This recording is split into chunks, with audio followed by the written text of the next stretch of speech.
ఈరోజు మంగళగిరికి వస్తున్నా. మంగళగిరి మామూలుగా అయితే ఫస్ట్ టైం, దీనికంటే మంచి సీట్లు ఉన్నాయి.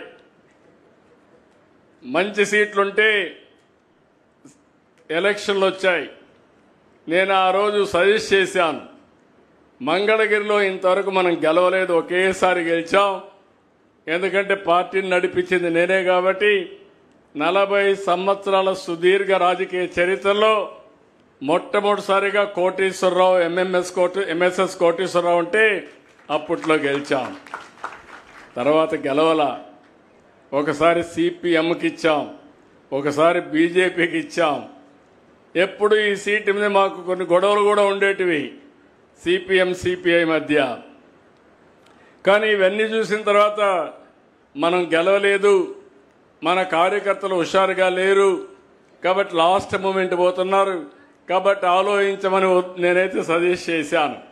సజెస్ట్ చేస్తే కాదు నేను ఇక్కడే నిలబడతానని నిర్ణయం తీసుకున్నారు. నేను అలో చేశాను. అది అయిన తర్వాత 5,000 ఓట్లతో ఓడిపోయాడు. ఓడిపోయినప్పుడు అన్నాడు, నేను ఎక్కడైతే ఓడిపోయానో అక్కడే భయంకర అద్వితీయంగా గెలవాలి, మంచి మెజార్టీతో గెలవాలని పట్టుదలతో ముందుకు వచ్చాడు. అది అతని పట్టుదల. మీలో కూడా సమస్యలున్నాయని పారిపోతే సమస్యలే మనల్ని ఫినిష్ చేస్తాయి. ఏదైనా సరే ఒక్కొక్కసారి కలిసి రాకపోతే కలిసి వచ్చే మార్గాన్ని కసిగా పనిచేయగలిగితే అది సాధ్యమవుతుంది. అది లోకేష్ ఈ నియోజకవర్గం నిలబెట్టాడని చెప్పి కూడా నేను మీకు తెలియజేస్తున్నా. అక్కడి నుంచి మీరు చూశారు, 5,000 మెజారిటీతో ఓడిపోయిన కాన్స్టిట్యున్సీ 91,000 మెజారిటీతో గెలవడం అనేది ఒక చరిత్ర. అయితే దాంతో తృప్తి పడడం లేదు.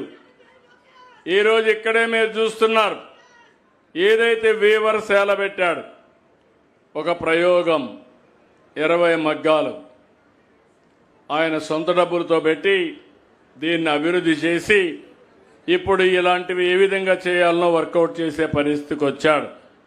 ఇంకో పక్కన ఇప్పటికే 3,000 కుటుంబాలకి ప్రతిరోజు అతనే వచ్చి మీకు బట్టలు పెట్టి పట్టాలు మీకు అందించాడంటే అది పేదవాళ్ళ పట్ల, చేనేత పట్ల అతనికి ఉండే గౌరవం.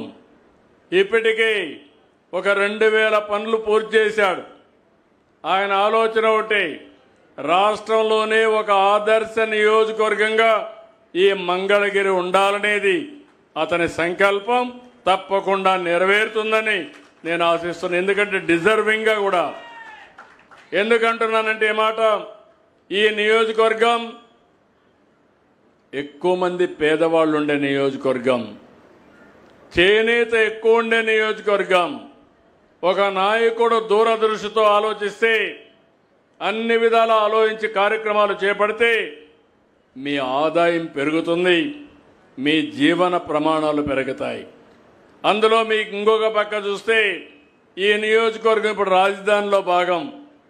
అందుకే మొన్న ఏదైతే స్వర్ణకారుల కార్పొరేషన్ పెట్టి దీన్ని కూడా అభివృద్ధి చేయాలనుకున్నప్పుడు డెఫినెట్గా చేయమని ప్రోత్సహించాం.